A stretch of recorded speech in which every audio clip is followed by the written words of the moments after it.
Welcome back, everybody. I have with me my friend and colleague, Kate Mariah of Gentle Goddess Reiki and Intuitive Wedding Doula, and she's going to interview me today. So go ahead, Kate. Thank you so much, Alice, for asking me to do this. It's such an honor to be here with you. I'll start it off how you've been starting your other interviews. Tell us a little bit about your work. Yeah, so my business is called Conversations Against Fascism, and it's a coaching and training business for progressive activists who want to make a difference to combat the rise of the extreme right in our country. And it's all about giving people the skills and grounding that they need to really be present and loving while making a difference, and just really getting how important it is to be effective in winning this fight to keep our country. It's such important work. I'm so excited that you're doing this. Thank you. How did the Conversations Against Fascism idea start? Yeah, so in 2016, I saw that we were facing a threat of literal fascism in our country. And I'm Jewish, and I was raised with the saying, never again. And I knew that meant that if I saw something coming, it was my job to stop it. Clearly not by myself, but that's a responsibility I was raised with. And yet my first reaction to Donald Trump's election was to be paralyzed, to think, okay, that we've got to do something, got to do something. But I didn't want to be part of tactics that I knew weren't that effective, like large rallies, which were great in the 50s and 60s, not so great anymore. Writing letters to senators can be effective when really targeted and coordinated. But a lot of times I end up feeling like I'm screaming into a void. And then the 2020 election happened, and there was this period of time where we didn't know what the result was. And it was terribly stressful for me because I had worked very hard to get Biden elected, despite thinking he was a poor choice. And then I still had to be putting out energy in waiting and wondering, is there going to be a recount? Wondering, is there going to be a coup? There eventually was a coup attempt, but a lot of people thought it was going to be closer to the election time.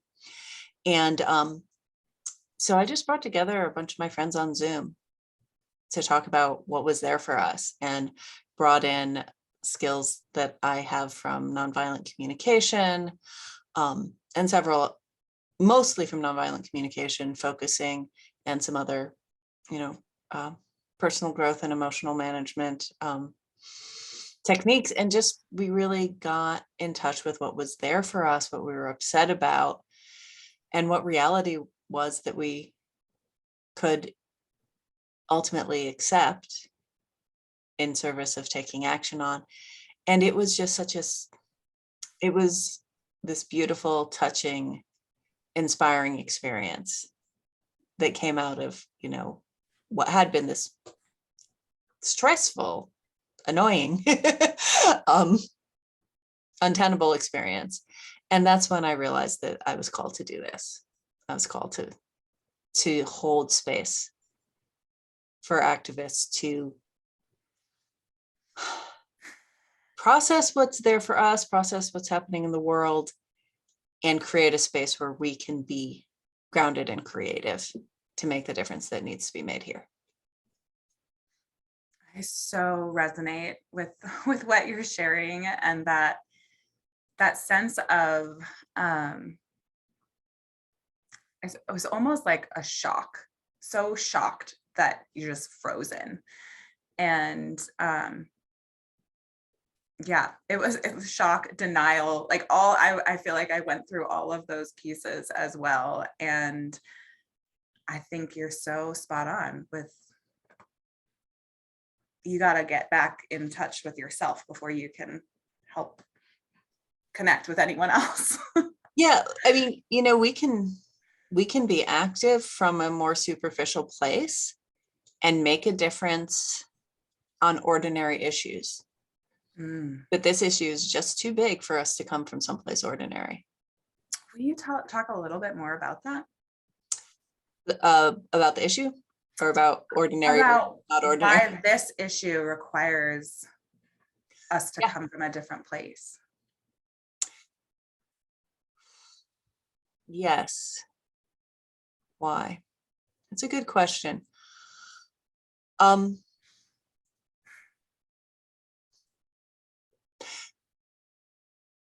It defeating Hitler cost the death of millions of people.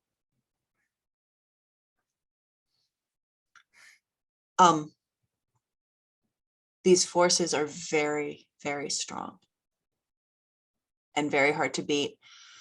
And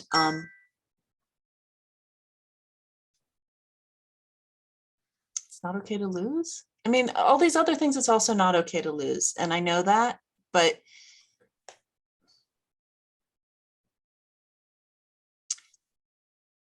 yeah, I've said before, it's not a recycling campaign, right? And it's true, we face other existential issues. Climate change is existential on a multi-species level. War and colonization cause all kinds of death and suffering. War, colonization, torture. It's not the only important issue. Yeah. And yet, maybe it's because it's my mission, and maybe because I've seen the history. But this one hits harder and seems more intractable. Yeah. Yeah, it really feels like that personal ancestral connection runs really deep. Yeah.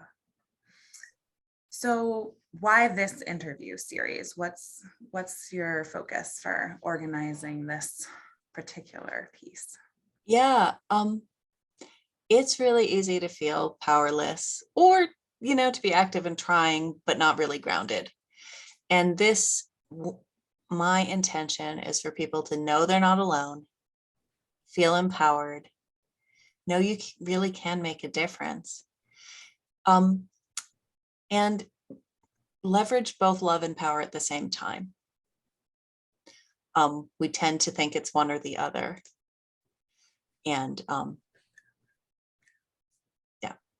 there's somebody I asked to interview, but he was not available. Adam Kahane has written a book about coordinating love and power.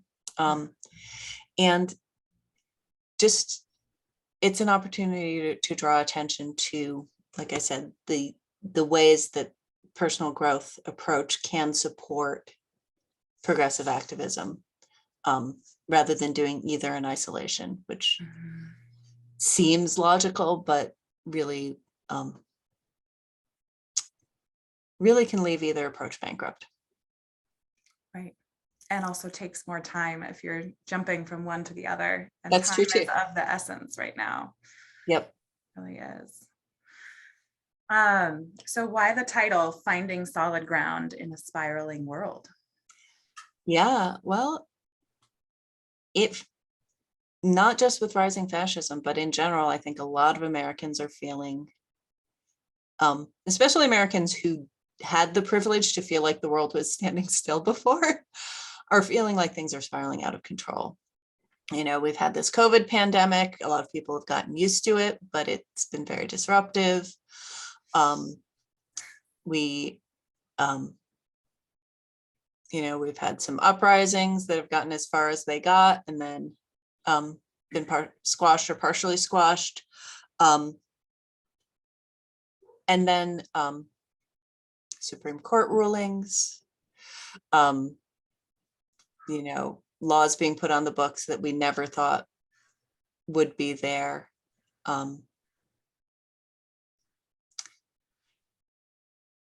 All of this on top of the pace of life under late stage capitalism that is already, very hard to manage. So this is, reaching out and handing people something to hold on to. It gives you a place to stand when you're doing the work you need to do and when you're living your life, because we all, I think there's a criticism of what was called the good Germans, people who just went about their lives and watched the Nazi project unfold. But we have lives and we have commitments to the people who we see on a daily basis, and we have commitments to our health and our finances, or maybe not our finances, but our physical well-being. And this holds space for all of it, like a way to be solidly clear in who you are and what your intention is, so that you can manage all of it and be with all of it, and even be with the horrors, because if we don't stop them, they're going to happen. I love that image of having something to hold on to. I'm almost imagining like a pole in a gale, and I'm like hanging onto the pole as the gale is blowing me around. And the thought is, you hold on to the pole with one hand and your other hand is in action. Yeah. And that's the piece that for me is the place. Like, I'm sure for some people they're always in action and need grounding, and for some people they're always kind of like hiding from the issue because they're not sure how to take action, and it's pulling those people out and making those connections. Yep. And I definitely work with both. Yeah. And strangely, the same work seems to be helpful for both. Yeah, that makes sense to me. Wow, it's just beautiful. So I think this question may be already addressed a little bit, but what makes this moment in history so crucial? Yeah, it has largely been addressed. And, this interview series is being recorded before the midterm elections and will be aired during and after the midterm elections. And there's a funny turning point where a lot of changes to how our democracy works are going to be coming up.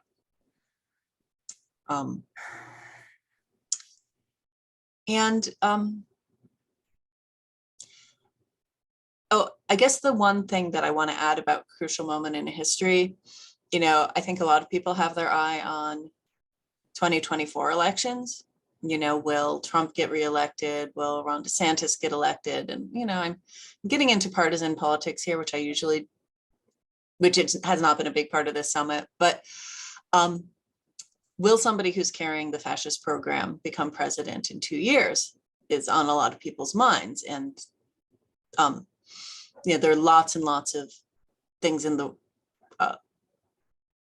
administrative things in the works that will make that more and more likely. And that gives us 2 years of warning that the good Germans didn't have, because they didn't have the context to view things in. So what can we be doing? What can we be doing to create underground networks of hiding, targeted people? What can we be doing to establish relationships of, to get countries to accept refugees? What can we do with this time? And some people are doing personal things like, I renewed my passport, personal things for personal protection. And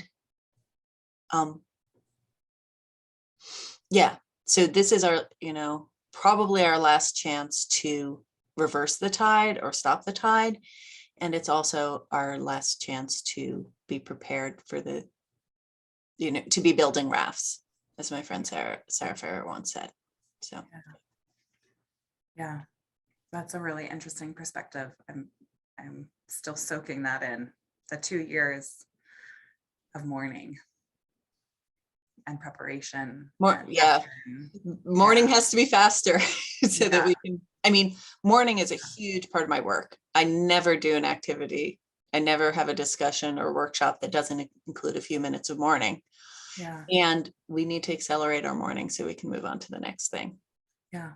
Yeah. And from my own experience with grief, like the only way to really accelerate the morning is to address it To dive with into it. other people. Oh yeah. You know, Yeah. it really needs that community support in my experience. It makes such a difference. Yeah. Yeah. Well, we're down to our last question, which is, what is your free gift? Tell us all about it. Yeah. So it's one question, but there's a lot to say. So my free gift is a free workshop on being, oh, what is it called? Hold on. Oh, it's called Grounded for the Holidays, Managing Your Emotions if your family gets offensive. So Thanksgiving is coming up. A lot of people celebrate Christmas with and Hanukkah with family.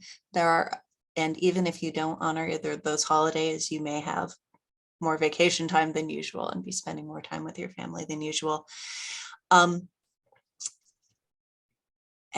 this is a small workshop to give people some skills for if they have big differences, especially political differences with family members, to stay grounded. So that I mentioned the first call with Conversations Against Fascism, I brought together some people from the left. The first question I asked is, what are some things that are happening that you're having strong reactions to? And I was surprised how many people said my family members who've, joined the Trump movement and the nasty, evil things they say. And so since then, I developed a workshop called Influence Without Argument, talking to the right wingers in your life about just all the conflict resolution skills I know applied to this particular situation that is so challenging for us, because it is so tempting to either, fight or flee, right? Or freeze. So zipper your mouth or get into a debate at best, if not a, name calling. And there are alternatives. And they really come from listening to where the other person is coming from, listening to where you're coming from, getting down to values, getting down to feelings, acknowledging the other person, remembering why you value the other person, and finding common ground. And so this workshop is short; it's an hour and a half, and we're just going to look at getting in touch with your own feelings and values in a way that allows you to not be reactive. Step out of reactivity, which gives you choices. Excuse me. That is so needed. I am definitely in the freeze category. My husband is in the argue category. And I have not seen terribly many people navigate that solution that you're talking about. So I, for one, will definitely be signing up for that free gift. Yeah. Yeah, and these workshops are a lot of fun. And you just, what do I want to say? I can always tell someone else what they could have said. I don't always know what I could have said. But it gets you, this is less about talking, although these skills can also be used for expressing, but just the fact of managing yourself and your reactivity and your reaction can make people's holiday season just so much nicer. Absolutely. I mean, by managing yourself, then there's even a potential for conversation, because if you're all lit up, then you can't have a heart-to-heart loving conversation. So that is really important. for sure. Well, thank you so much for holding the space for all of us and bringing our attention and awareness and our aptitude for change and holding love and power, bringing that here and lifting it up so that we are seeing it and moving towards something that we do believe in. I feel like this is just such an important moment in time, and your gift is exactly what we need. So thank you so much for You're welcome. creating this series and allowing me to be here with you in it. Thank you, Kate. Great to be with everyone and everybody who's been here all week. It's just been so wonderful to be with you, and I hope I see you. I hope I see you in another container. You've got there's a link for my free gift, and there's also a link to book a conversation with me. So thank you, and thank you for your openness. Thank you, Kate. Bye, everybody.